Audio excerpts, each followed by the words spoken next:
Hi friends, welcome back. So today we are going to be working on shape patterns. Yesterday was more numbers, today we're going to focus on shape patterns. So the same idea, but we're just going to be using something different to measure with, obviously, or to look at. So today we're going to be doing pages 181 and 182 together. And then you're going to do page 184 on your own, show me on either Seesaw or Google Meet. And you're going to start working on our blue iReady lesson. So tomorrow our blue iReady lesson is due, so you're going to have today and tomorrow.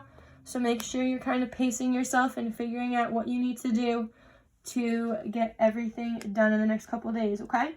So right now we're going to start with page 181. So let's see today's shape patterns. So Camille made a shape pattern with pattern blocks that goes back and forth between a triangle and a square.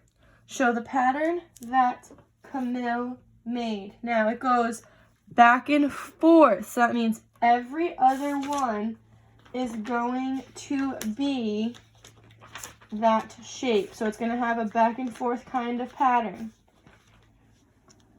So it could start two ways. This is option 1 up here, and we'll do option 2 down here. Now obviously the first way, starting with triangle, so going triangle, square, triangle, square, triangle, square, triangle, square, right?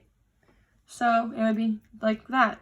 Triangle, square, triangle, square, triangle, square, triangle, square, right? And we just go like that. Now, obviously sample B, or option B, would be the opposite. So it would be starting with square. I'm sorry if you can hear my dogs barking.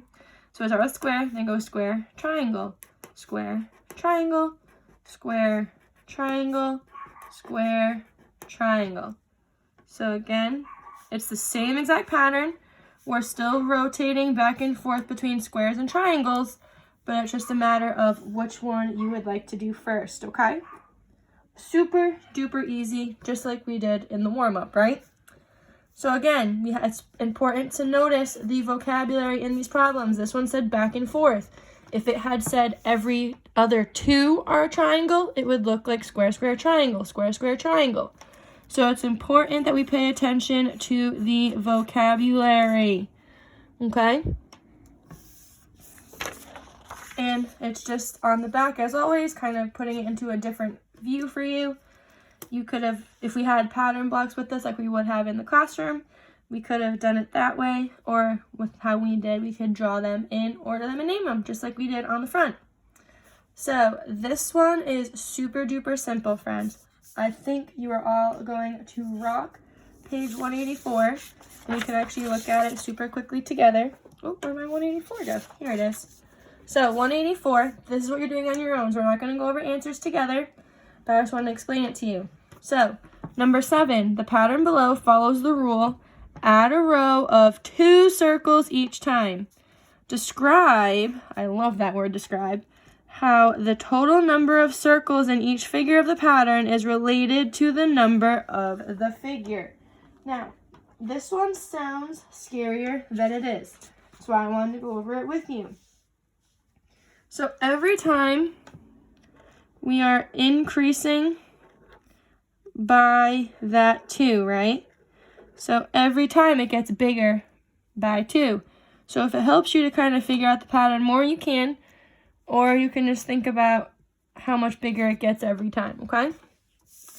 Number 8 is to draw a shape pattern that goes back and forth, so just like the one we did together as a class, between a 5-sided shape and a 6-sided shape. So your 5-sided shape is your, I just did that wrong. I was doing this one. So this is your 6, right? I'm sorry, Miss Dion is not an artist. And then this is your pentagon, right? It looks like a house kind of. So this is your 5-sided shape and this is your 6-sided shape. So you're drawing a pattern back and forth. Remember, that's every other of these shapes, okay? And then number 9, the shapes in Sarah's pattern go back and forth, so we know it's going to be every other between having an even number of sides and an odd number of sides. So which pattern is Sarah? So you're going to go through each of these and see, is one side even number of sides and an odd number of sides? And go from there, okay? So you're doing these 3 on your own. Let's see what you come up with. And don't forget to show me on the Google Meet, okay? Happy math. I hope you guys are liking this so far. I know I love teaching this lesson. See you guys later.